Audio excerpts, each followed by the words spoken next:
You're listening to Relatable with Stephanie Michelle, only on LA Talk Radio. Hello, everyone, and welcome back to the second edition of Relatable. I am your host, Stephanie Michelle, and I'm super glad to get the hurdle of the first show over. And with that hurdle, I received a lot of loving feedback from friends and family that said, Stephanie, face the camera. We want to see you more. So hello to the watching audience. I will face the camera during opening statements and in the end, in the closing. But of course, for the interview, I want to give my guests my full attention, so I'll turn towards them. So let's see. So last week, I shared a little bit about what this show is about and what you really can expect from the show. And today, I want to share why. So why am I getting up every Tuesday and being here with you? And the why is really simple for me. I want everyone that I know and the people in this world, including myself, to have better interactions with each other. And when I say better, I mean goosebump interactions that inspire you to think differently, to make a change in your life. You know, these moments where truly where we're sharing on a deep level and also listening on a deep level so we can have those inspirational moments. So the why is that. I simply want more of that, more relating, less hating in the world. And through exploring this and how I'm trying to implement some things in my life to be fully available to connect with people, be fully available for connection and relating, I'm sharing that with this show and then through my guest experience. So that's the why of Relatable.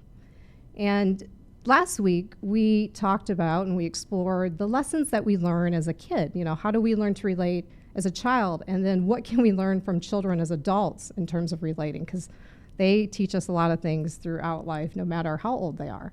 And today we're going to flip that coin and look at the lessons that we can learn from our peers and our mentors. And we're going to talk about what does it look like to have a relating mentor.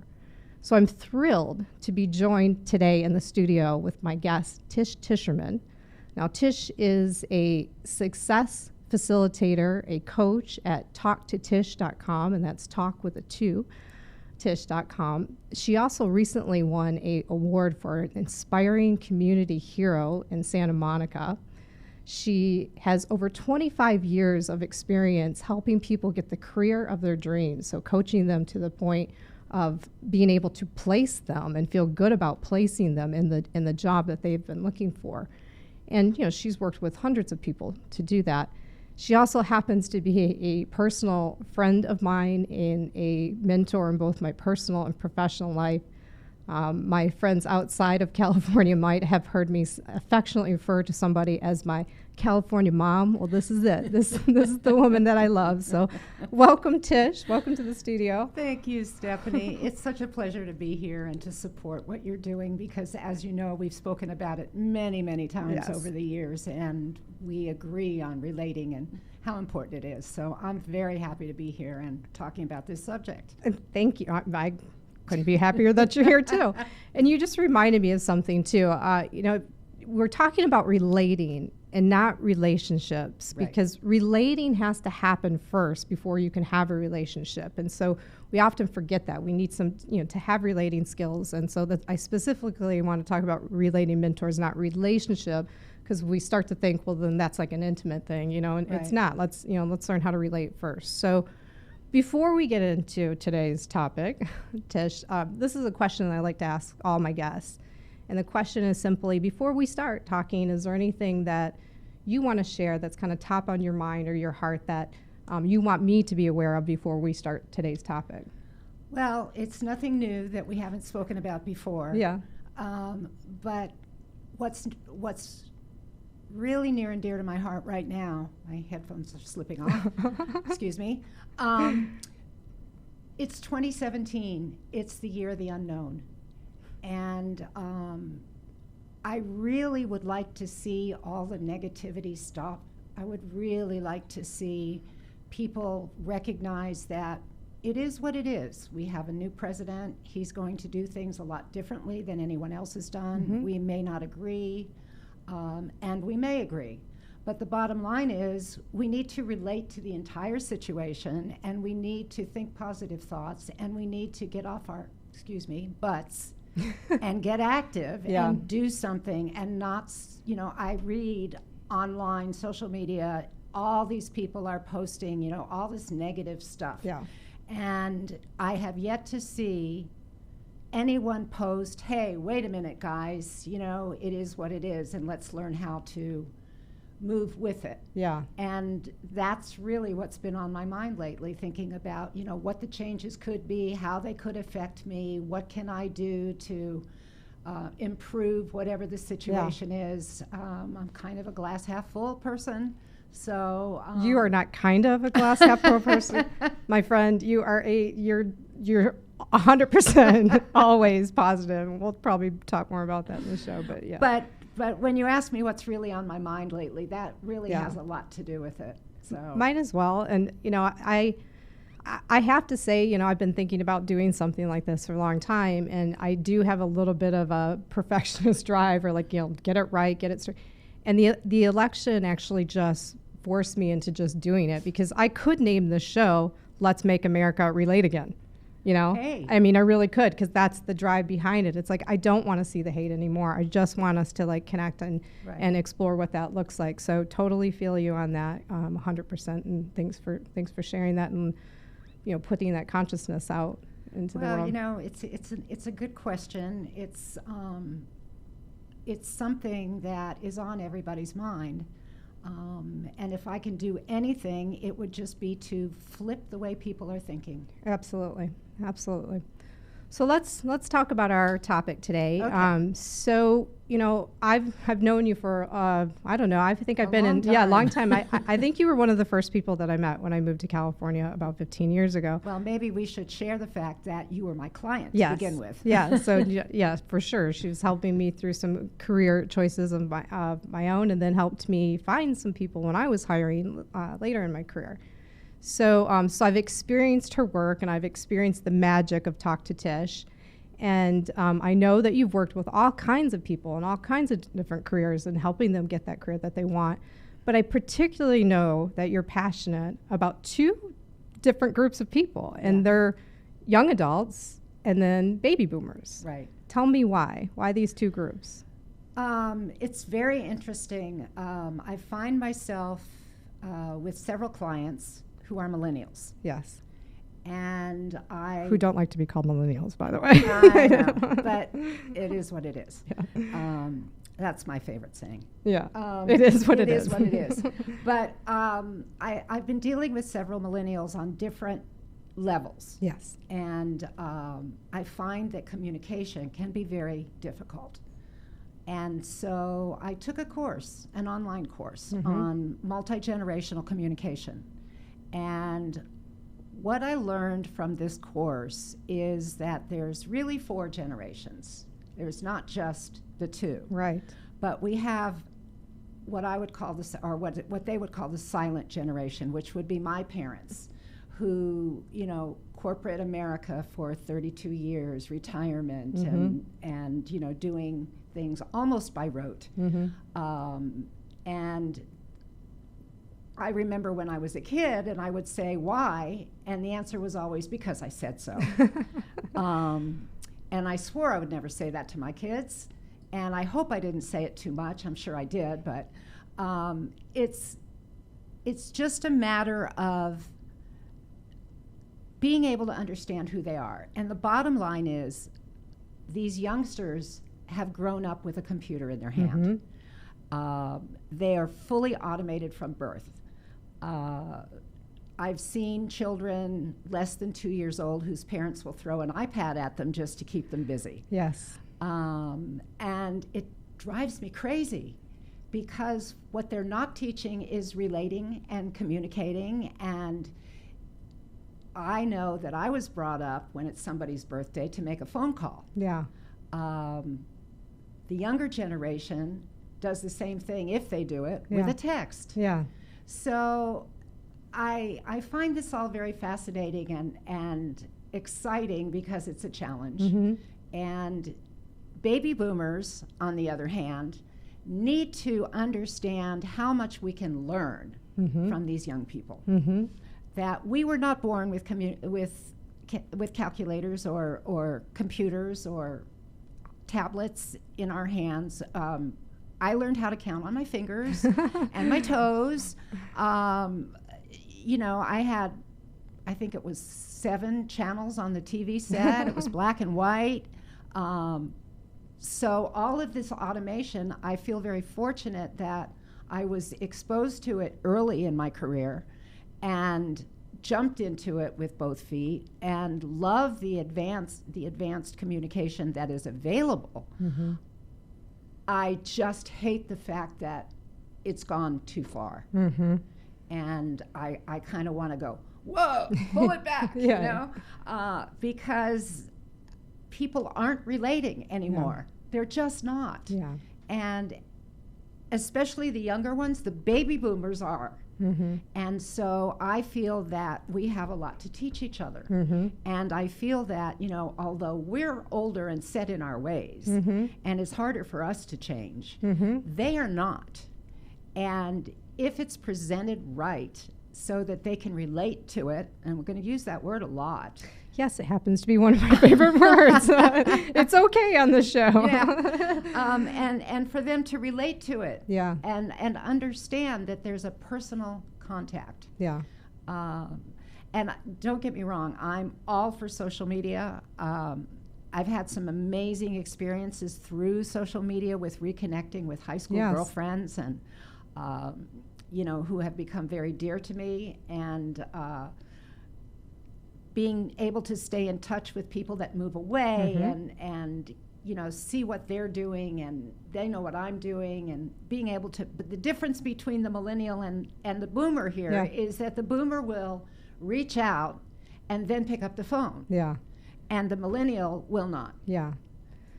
So let's talk about this. So there's so much that you just shared. So I'm going to pull out the little gems that I heard. So so already you're starting to paint a picture of the differences in a couple of areas. So there's a speed at which the two groups have learned, right? So millennials or young adults have they've had much more interaction with technology faster, and they can pick up things a little bit quicker. Right. As opposed to baby boomers, they weren't brought up with it, so it takes them a little bit more time to adjust to some of these things. Plus, the older we get, the tougher it is to learn and retain. Right, right. So I took French in high school. Yeah. I could kick myself every day for doing it because I should have taken Spanish. I mean. Well, did you know you were from California? Yes, I was from California. But I thought, did you know you're going to end up in California? Yes, you did. I knew that French was such a beautiful language. Course, yeah. And everybody was taking Spanish, and I'm kind of the one that says, okay, if everybody's doing this, then I'm going to do this. So I took French. Yeah. And just like computers, if you don't use it, you lose it. And so I lost it. Well, several years ago, my daughter got married in France. Mm-hmm. And so we spent 3.5 weeks in France. And the last week we were there, we were in Paris. Mm-hmm. And by the end of that week, I found myself totally conversing in French, understanding. Look at you. Yeah, I mean, understanding, being able to ask a question and understanding their answer. Yeah. And being able to respond to that answer was very exciting for me. Yeah. But now it's gone again. Yeah. And computer skills are the same way. You just reminded me of something and why I wanted you on here, and I'm almost going to answer the question about why these two groups for you, because I know you, and I can do this.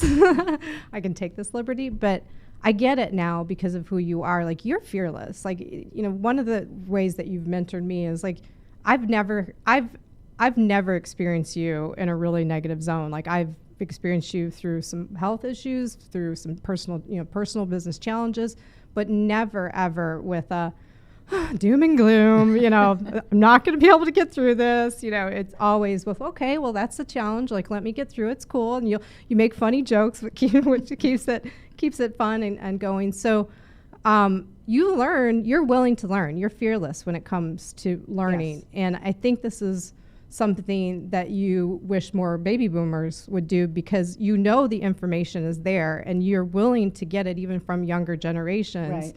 But there's gaps for most people in terms of appreciating, older generations or younger generations. Would you agree with that? Absolutely. Yeah. Absolutely. One of the, having been a Rotarian for as many years as I've been a Rotarian. Did you probably should explain to people, just in case we have a younger audience listening, what does it mean? Rotary is a service club. Yeah. Period. It's not a networking club. It's basically a service club. And my service for the years that I have spent as a Rotarian has been working with what's called the Rotaract Club, which is the college Rotary at Santa Monica College. And this has been really my exposure for the last few years, or the beginning of my exposure for the last, I'd say, 10 years. Yeah. To the younger generation and what they're thinking and how they're growing and how they're handling their college educations and what they're doing. And as a result of that, I have 2 very, very dear young men who I adore, who I mentored through Rotaract. Both of them became president of their Rotaract Club. One became a district governor. And to this day, we are still in touch. And they mentor me. Yeah. They really mentor me, and I love it. Yeah. So how can we encourage more people in these 2 groups to cross the line and be willing for this co-mentoring? Do we want to call it that? Like it's upward mentoring and downward mentoring. Right. We need a better name for it. Crossing the line mentoring. Like, how can we encourage more people to cross that line? What are the benefits? You've already kind of said it, but well, the benefits. If you were talking right to boomers, maybe, and then we'll talk to millennials and younger people. If I was talking to a boomer, somebody my own age, I would ask them when the last time they had a meaningful conversation with a young person was. Whether it be their children, their grandchildren, friends of their children, you still get the same answer when the kids come home from school. How was school? Fine. Yeah. What'd you learn? Nothing. Where's my video game? Yeah, give me my phone. Exactly. I mean, give me the iPad. I just spent a week, little less than a week, with my grandsons, and I'm telling you, that video game is either the video game or the phone. Yeah. They're on the phone or the video, one or the other. And we were at dinner one night, and I literally reached over to one of my grandkids, and I took the phone away from him. And I said, you can have it back when we're done with dinner. And he's, but Nana, and I said, no, you can have it back when we're done with dinner. I said, we're all together. This doesn't happen very often. Let's talk. Yeah. Okay, what do you want to talk about? Well, you tell me. I mean, pulling it out of them is like pulling teeth. Yeah. And so it needs to start, I think, with us. And I think that the boomers need to reach out to the younger generation. I think there needs to be a lot more mentoring. I think that there's a lot that we can learn and teach, and a lot that they can learn and teach. Absolutely. I'm in the middle of these 2 groups, and what I can relate to and what's coming up for me when you're sharing this is, so I was brought up in the Midwest in a culture of, respect your elders. Like, I mean, it's just respect your elders, right. Work hard, respect your elders, respect your elders. Right. And some of my interpretation of that has meant, don't bother them, don't speak unless they speak to you. And I know it's a core belief somewhere in me. So I'm always waiting for someone to ask the question. I'm like totally available. I want my parents, my family members, I want them to know me on a deeper level. Right. But I do sort of feel like it's their, it's their opportunity to ask me more, and I will share more, because I don't know unless they tell me, hey, I want to talk to you more, I want to get to know you more. I don't know that they necessarily want that. But what's the matter with you saying, hey, I want to get to know you better, and let's talk? I mean, there's nothing wrong with that, but I think, the younger we skew, the younger the generation skew, we're not used to that. We're not told that, and we are doing this, we're communicating more via technology. So on the rare occasion where the gift of conversation and human connection and real, conversation is available, I think everybody's a little awkward and going, who goes first? What can we talk about? So, well, I was very fortunate when I was growing up, in that my parents pushed me in the direction of learning about personal development. Mm-hmm. How so? There was I probably was about 12 or 13 years old, and there was a group called PACE, P-A-C-E. It stood for Personal and Company Effectiveness. Okay. And it was a special seminar. It was two weeks, like going to summer camp. Mm-hmm. But it was all personal development. And for some reason, my parents sent me there. And some progressive California parents. Very. Yeah, very. I love it. And, I love it. And so they sent me there, and this is where I picked up my positive attitude. Mm-hmm. Almost to the effect, when I got home, I drove my mother crazy, and she called me Pollyanna. She's like, we're careful what we wished for, right? She sent you this camp. She sent me to this camp. But what it did was it opened up a huge need for me to continuously improve myself through personal development, through understanding simple things like, what is a goal, and how do you set one, and then once you set it, how do you reach it, and how do you better yourself? Yeah. How do you improve yourself? What interests you? Where do you go to find that information? When I was in Boomers, we didn't have we didn't have Google. Yeah. We had a dictionary. We had an encyclopedia up on the shelf. A through Z, 26 books, so it was not as easy as it is today to get information. But if you wanted it, you could find it. Yeah. And that's the desire that I would love to see in young people today, is that desire to find more information. And I think they do. And so, just backing up a little bit, the importance of working on yourself, or just, exploration, setting goals, whatever you want to call that.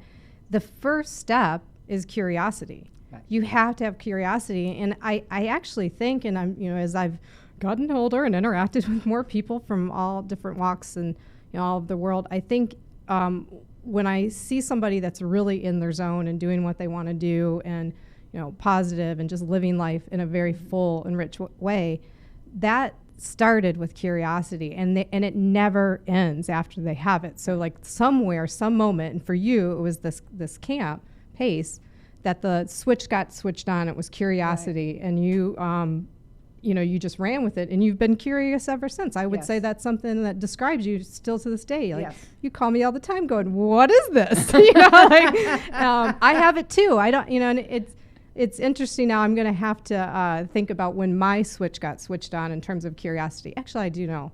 I should share, all right? Yes, I do. Absolutely. I actually do know. I would.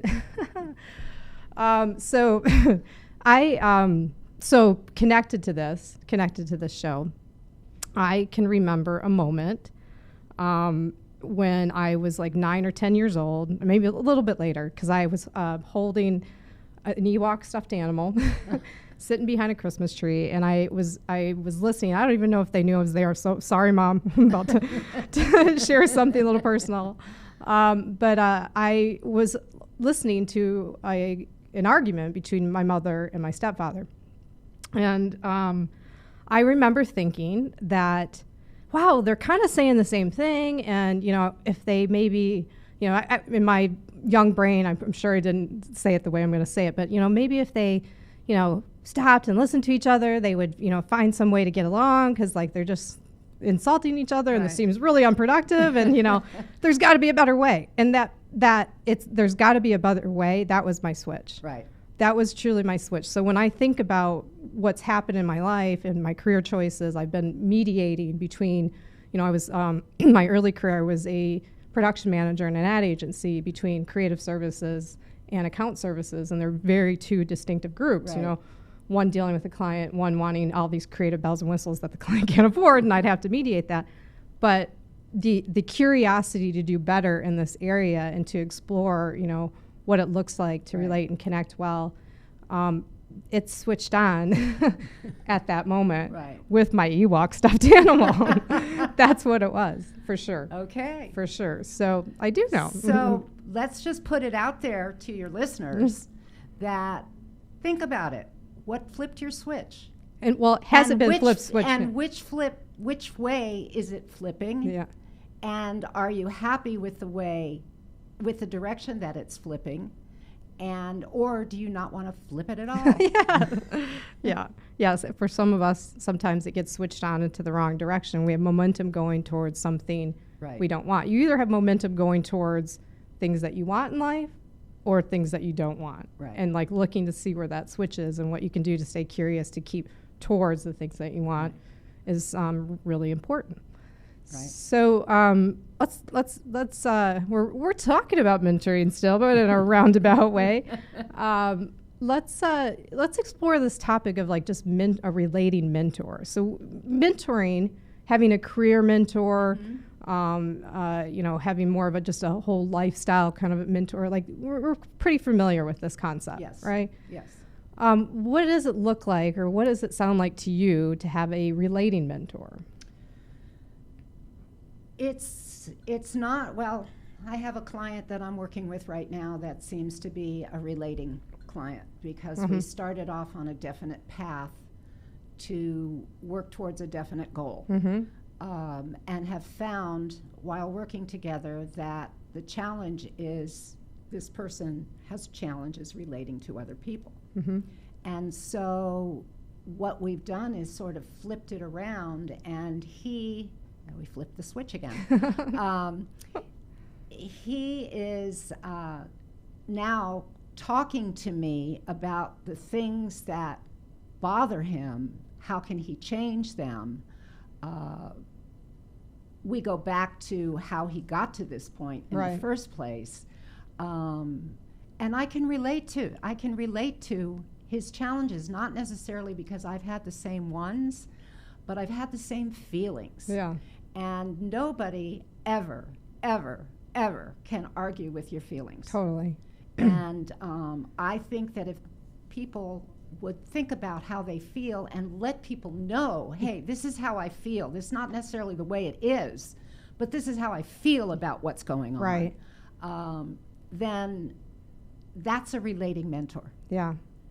And it has to do with the things that people don't say. It has to do with learning to read signals and pick them up in the people that you are relating to, and hopefully they're relating back to you. And knowing yourself, and I agree with you about having the willingness to share what you feel. Right. When I do a regular event out here in Los Angeles called Public Shared Experience, and the whole idea is for us to just have this couple hours of feel good relating, right?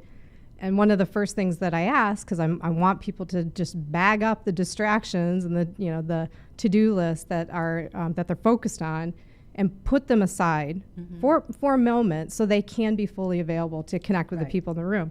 And what I'm sure to say, and I'm careful to always say this, is I'm not asking you to put things away because your thoughts and feelings don't matter. They absolutely 100% matter. That's right. And you need to share them, But if we're going to have the goal of being together in this moment and relating on a real high quality, meaningful way, we might need to put that thing that's pulling your attention somewhere else so you can be in the room with somebody. And you can come back to it. It's not like putting it away forever. It's or what ends up actually happening when I let people just sort of, okay, I'm aware of it now. Like, oh yeah, that thing is pulling me. Like, I want to check my phone 50 times. I also take everybody's phones away, by the way. I actually do that.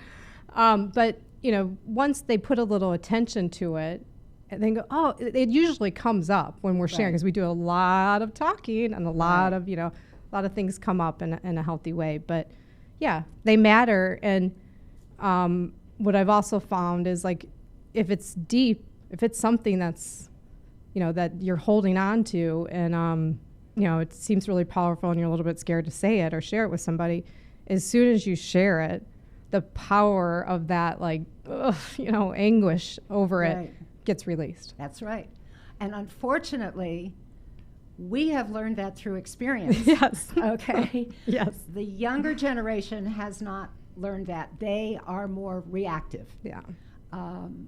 We've learned patience. I've learned choices. If somebody is negative around me or dragging me down, I don't want to be around them anymore. Yeah. And I've gotten very picky in my older age. Mature. Whatever you want to call it. I love who I am. I love being the age that I am. I'm not, I don't feel like an old lady. I don't think I'll You don't act like an old lady. I don't want to dress like an old lady, or a more mature, whatever. I really like who I am. It's taken a long time to get there, but I like who I am, and I want to attract people like me, and like attracts like, and it's Absolutely. law of attraction. Absolutely.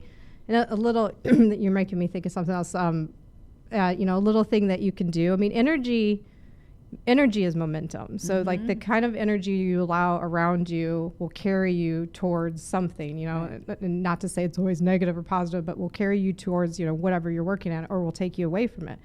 And a simple thing to kind of test to see if, the relationships that you choose or the people that you choose to spend the most time with are going in the momentum into the area that you want them to go, is just take a little energy level check after you're with someone. And if you feel charged and, like I could tackle anything, or, somewhere in that direction, then it's a good person to have in your life. Right. If the opposite is true, where you feel a little bit vampired and drained and you're like, asking yourself a lot of questions, or just, that are not really productive, or, just feeling a little down, you might want to adjust. And not to say, like, I don't believe that anybody, a person, especially one that you've had a relationship, and when I say relationship, I mean you've exchanged quite a bit of communication and experiences, because those are the only two things that put us in relationship, is lots of communication and experiences. So you've had this exchange, and they know you, and you know them, and I don't think anybody's really disposable. Right. But it's at that point, if you realize someone's kind of like, oh, always the Debbie Downer, like, that's a point to maybe have a conversation with them. If you love and care about somebody, you should be able to have a difficult conversation. Well, I'm going to say, knowing you as the networking queen that you are, when I enter a room of people that I don't know, and I want to relate to I want to walk out relating to somebody that was there, the first thing I look for is a smile. Yeah. And if they're smiling, to me, that means they're happy to be there. Yeah. They're excited to meet people. They want to put a good front forward instead of standing in a corner with their head down going, oh gosh, what am I doing here? And I don't know how to talk to people. And it's a smile. Listeners out there, smiles go a long way. Yeah. I 100% agree. I office mostly from my home loft, but like to get out and be in coffee shops every once in a while to mainly do writing. Like I like to write in a energetic environment, and I've often sat in coffee shops and watched the like ripple effect of someone walking in and simply greeting someone with a smile, and then somebody else catches it, and then you just see it like sort of trickle through the room. It's amazing. I wish I could capture this on film, as opposed to the worst part of watching this interaction is when someone's brave enough to do it and someone doesn't reciprocate the smile or the the energy, and then it's like boom, dead poem. Like there's no energy, and like everybody's like like crossing their arms. And well, I'll give you a great example. Yesterday, I flew in from Nashville, and on the flight, as we were coming to, first of all, the flight was bumpy the whole way. So the pilot came on several times and apologized for how bumpy the flight was. And as we were landing at LAX, he came on and he said, "First, let me say Happy New Year to you all. And now let me say that that's the last time anybody, as of today, that's the last time that anybody can say happy birthday." And Happy New Year? I mean, Happy New Year.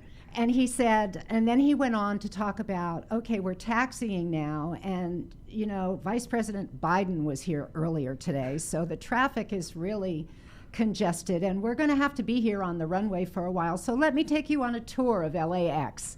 And he starts pointing out, this is, That's this great. is this tower, and this is that tower. And he was cracking jokes, and everyone on the plane was laughing. That's funny. Everyone. And when you get onto the plane, people are sitting, you know, they don't, "Hi, how are you?" to the person next to you. "My name is Tish. What's yours?" You know, it's like, You're going to be there. It's so intimate, too, Yeah, sitting yeah, next yeah. to someone on a plane. Yeah. And it's amazing to me how many people won't say something like, Right. we're going to be here for a while, you know. so I spent almost 5 hours on this flight, and the girl next to me was buried in her computer, so I didn't speak with her. And when I got into the Lyft car that came to pick me up, Yeah. I was using Lyft Line, which means there is another person in the car. And the young girl, first year at UCLA, Yeah. the minute I got in the car, big smile on her face, "Hi, what's your name?" That's awesome. And I was like, yes, yes. And we had a great conversation all the way home. She's a pre-med student. This is her first time being in Southern California. What's fun to do here? She doesn't have a car. So, I learned more about her in a 20-minute ride from the airport than the person next to me that I was with for 5.5 hours. And I love this story because, I mean, again, momentum towards positive energy, too. Right. Because I think about this. So I Uber back to the studio and to and from the studio when I'm doing these shows on Tuesday. And I had an amazing driver today that we had a lovely conversation. And so far, I've had amazing drivers and great conversation. And I hope that I don't have the opposite, because I wonder if it's going to affect, how I show up when I'm here. Right. But it's so nice to have like that warm up of just like, wow, a friendly person that wants to talk, that Exactly. like knows that we're in a personal space together and like we're going to do some connecting no matter how long we're going to be together. I love that. Right. And you see, this is also conditioning from our parents. This is the baby boomers, in that we were taught, don't talk to strangers. Yeah. Yeah. Don't talk to strangers. And if somebody starts to talk to you, turn around and walk away. Yeah. And this is ingrained in us from childhood. And I really believe that that's a big part of why boomers are not so open to communication and relating. Yeah, that makes a lot of sense. Well, let me ask you, let's see, what else can we ask about mentoring? So, well, we haven't heard, what have you learned about relating from a mentor? I know you've had mentors, right? Oh my gosh. I was so fortunate in my career mentors. Mm-hmm. I'm just going to say it by name, and maybe she'll be listening. I hope so. My first job in the staffing industry was with a woman-owned business. Mm-hmm. And when I met Patty DeDominic, who is a very well-known name in the women's world, she told me when she hired me that she would be my mentor. Wow. And that if I listened to her and did everything that she told me to do, that I would be able to open my own business in about a year. Uh-huh. And I said, I have no desire to open my own business. Teach me, Yeah. and I will be here forever as long as you're good to me. And I'm learning, and I'm happy. And she was amazing. She taught me so much, and she reached out to me in so many different ways, and she was so encouraging, and she was so smart. And there were times when, as the boss, she would bring in new people, and I would question, why did she bring this person in? Or how, we're in the staffing business. How in the world did she hire this person? or why did she make this decision? The more I learned, the more I started to question. Yeah. She ended up bringing in somebody between us. That I now had a supervisor that was between the two of us. Okay. And one of the things, and one of the greatest lessons that Patty ever taught me was deadlines and commitment. And she said, if I give you a deadline on a project, I expect the project on the day that I tell you it's due, or sooner. She said, if you come to me the day before a project is due and tell me that you can't do it, that's not acceptable. Yeah. If you come to me and tell me 2 weeks ahead of time that you have this and this and this and this, and there's absolutely no way you can fit it in and we need to reevaluate the schedule, she was very open to it. Mm-hmm. When my new boss came in, he handed me a project and I said, when would you like it due? And he said, I'd like it due March 1st. And I said, well, we don't have a branch manager in 2 offices, so I'm covering 2 offices. I said, I'm handling the county contract. I don't see that I could possibly get this done by March the 1st, which was like 6 weeks away. Right. And he looked at me and he said, quote, I don't expect anyone to turn in anything until at least 2 weeks after it's due. And I went, wait a minute. This is in direct conflict with the president of the company. Yeah. And I had a very difficult time with that. And as a result, I didn't stay much longer. And I did open my own business, and I was incredibly successful. And I loved what I was doing, and that's a big part of it. You have to love what you're doing. You have to be passionate about what you're doing.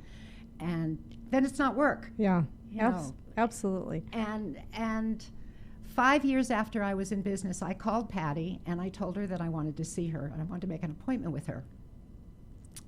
And so I did, and I went to her and I said, I need to acknowledge something to you. I said, when I worked for you, I had a lot of questions about the things that you did, some of the things that you did, and I didn't understand them. And I disagreed with a lot of them, but you were the boss. I said, now that I have my own business, and it's been going for 5 years, now, Patty, I'm here to tell you, I still don't necessarily agree with what you've done, but I understand why you did it. Yeah. And the conversation has flowed freely. And Christmas Eve, Patty and I reconnected and saw each that's other. Amazing. At her new home up in Solvang. And it was so lovely to reconnect. We've connected through social media and so forth, but to actually throw my arms around her and she me and give me a big hug and to reignite a relationship that had sort of been dormant for a long time was a wonderful feeling. Yeah. And this is where mentoring, I think, is so important. Yeah. Because even a mentor that hasn't mentored me in over 20 years can still mentor me. Yeah. Well, she taught you an amazing life lesson. What I heard was she taught you the integrity of your own word. That's right. And I'm a huge advocate of that myself. I could relate to the story. I tell people when I hire them to work on projects with me that the number one way, I'm a nice person, you're going to get along, like I want to get to know you, I want to know you. Do you have the right conditions for your work environment? Okay. But the number one thing the way that you're going to go wrong with me is not have integrity with your word. So if you tell me, if I say to you, okay, here's the job, when can you have it by? And then you say Tuesday, and I say, great, I'm expecting it Tuesday. Now, of course, I pad that to the client, but they don't know that, and then they miss Tuesday. And I'm like, what happened? And it's this, that, or the other. I'm like, oh, no, we're done. I mean, I can't, it's such an important lesson to learn. It's like, if you can't have integrity with your own word, how can you expect people to connect with you? Well, that's one of the reasons why I feel that my business was successful. When you're dealing with temporary employees, one of the things as a lesson learned from Patty was in the interview process, not only did I, but I taught my employees to ask in the interview process, what is your definition of the word commitment? And that was That's a good one. last question asked in the interview process. I think we do really well in asking that in potential dates. Oh, yeah. For the single people, yeah, we But should definitely ask that. I would literally, with quotation marks, write down on their application their definition, exactly word for word. Mm-hmm. And when they would flake, and I would say, what happened? Where were you? Why weren't you where you were supposed to be? And they would give me an excuse, and I would say, do you remember what you told me about commitment? And they kind of hem and haw, and I'd say, well, I have it right here in front of me. You said that commitment was doing what you said you were going to do.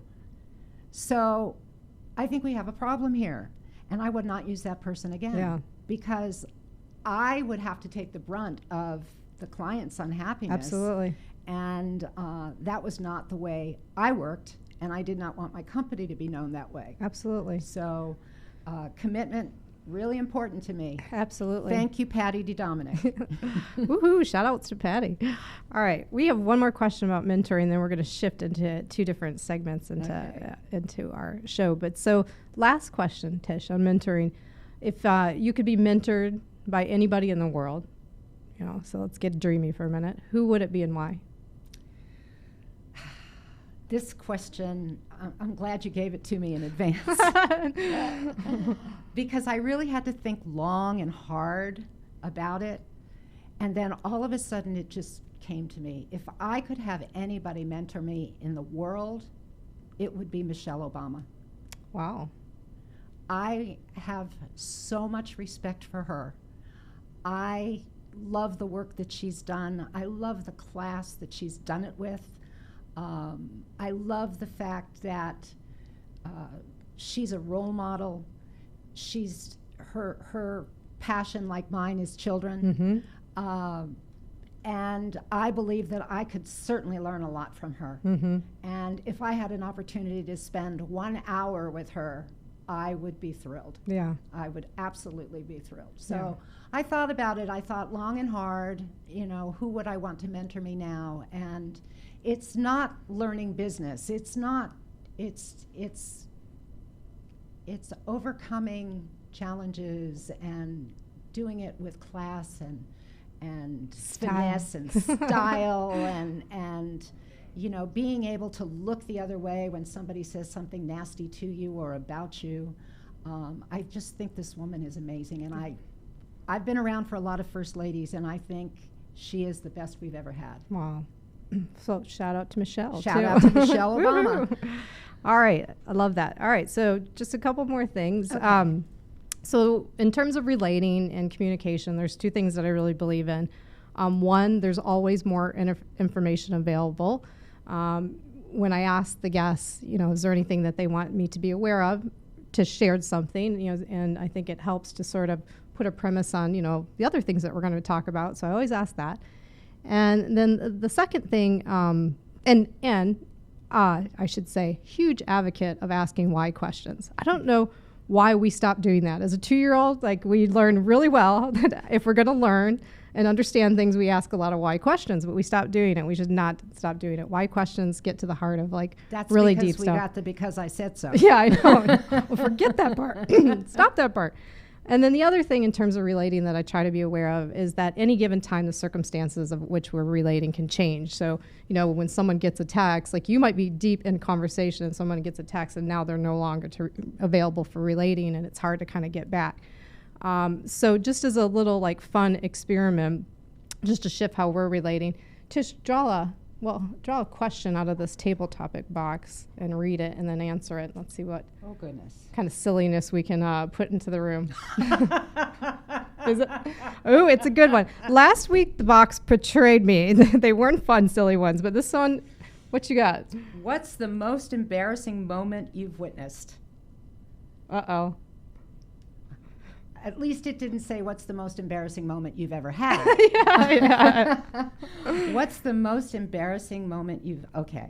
if we're going to get fun, I have to say I was in a restaurant recently when a woman walked out of the ladies' room with the toilet Oh papers no, poor thing. streaming Oh, behind that's her. bad. And I felt so bad for her.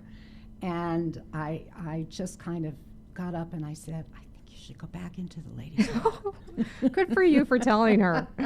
That's sweet. Well, I didn't want her walking, Yeah, of you know, course. trailing Yeah, this. of course. This thing Who would around. want that? But that's probably one of the most embarrassing things I've seen. Yeah. So, see, we should do that for each other. If you ever witness somebody, I always want to put people's tags down. Like, and I say, excuse me. You know, like, I hope my hands aren't cold.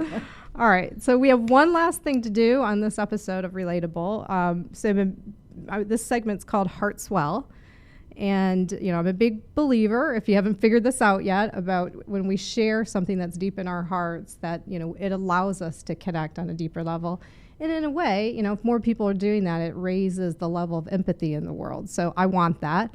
But yes, it requires a little bit of vulnerability to share something really deep in your heart. So Tish, are you willing to get a little vulnerable and share? Yeah. Okay. She's like, yeah. All right. I knew she would. All right. So Tish, think of somebody that's meant something to you, or it means something to you now. It's very important, taught you a lesson, possibly could have hurt you, you know, but maybe inspired you. And say something directly to this person, and it could be a tribute, an acknowledgement, an act of forgiveness, a new commitment, you know, whatever comes up.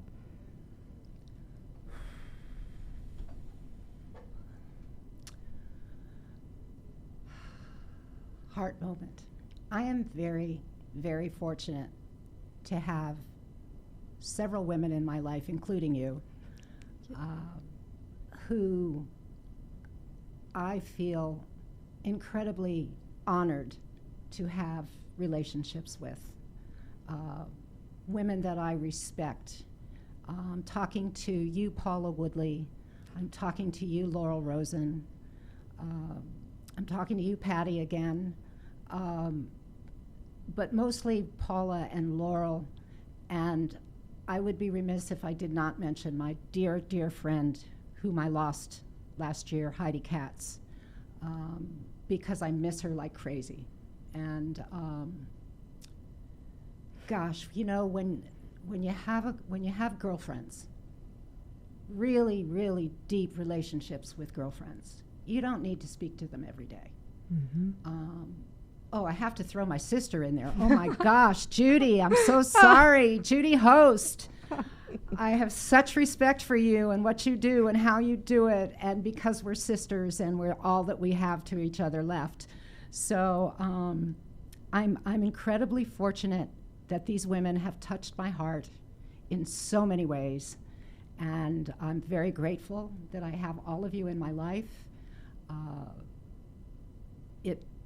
It really contributes to who I am and how I react to things on a daily basis, because I can think back and say, how would Stephanie do this? Or what would Paula say if I asked her this? Or how would Laurel react if I gave her a suggestion or an idea? What would she say? Or what, you know, how it just, I know that there isn't anything I can't go to these women and say, and I'm totally accepted, and they make my heart swell.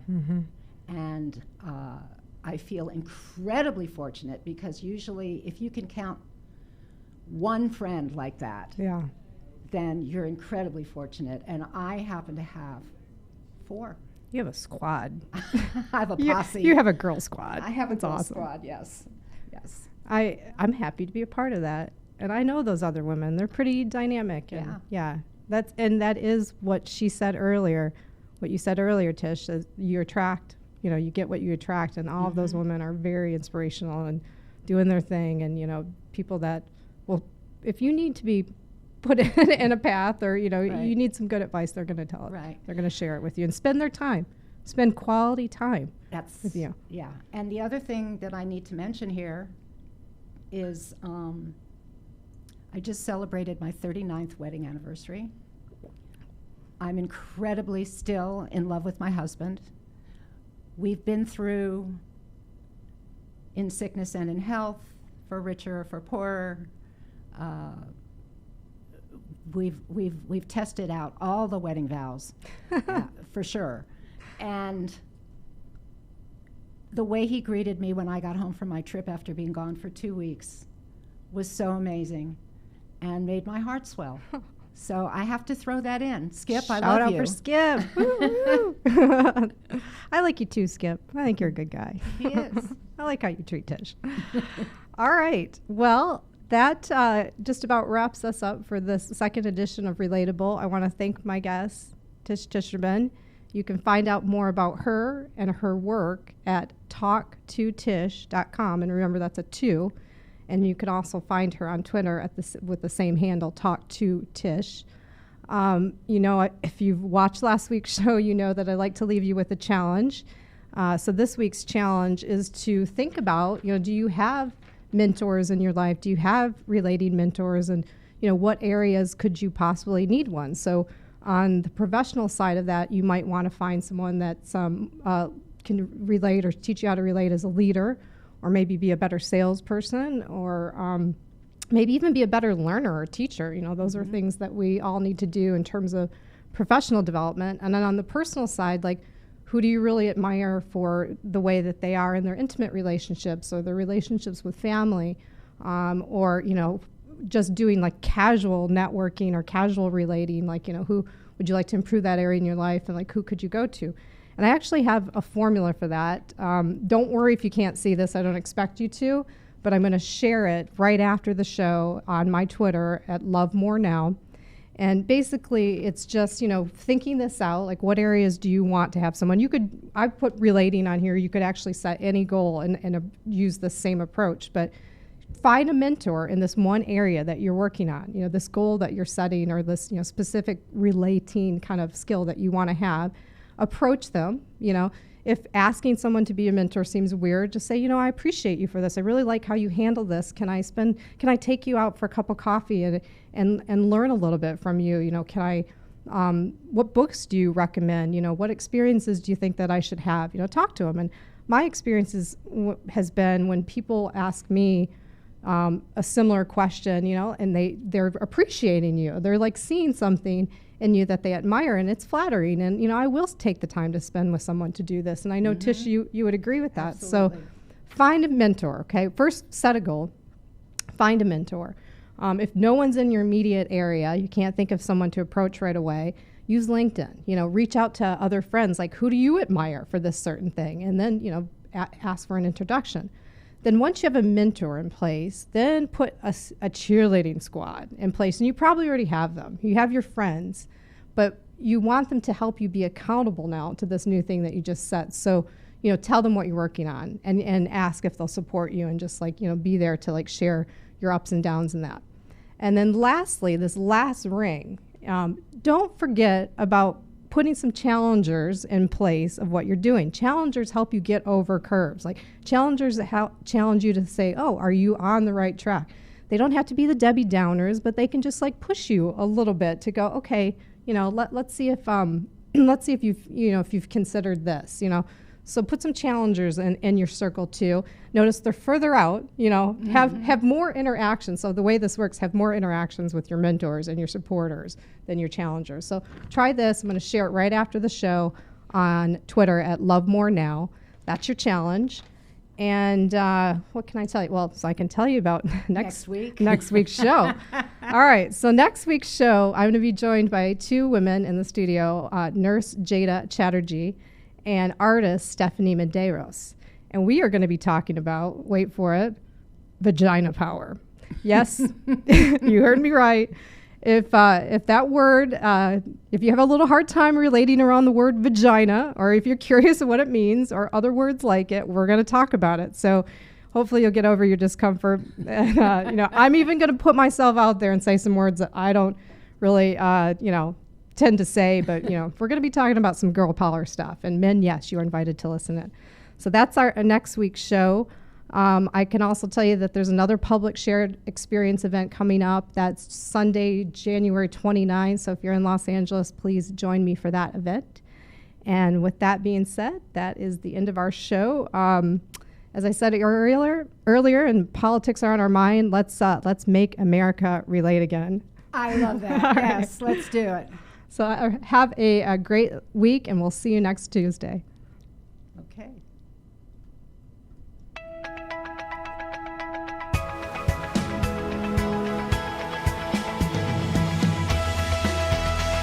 You're listening to Relatable with Stephanie Michelle, only on LA Talk Radio.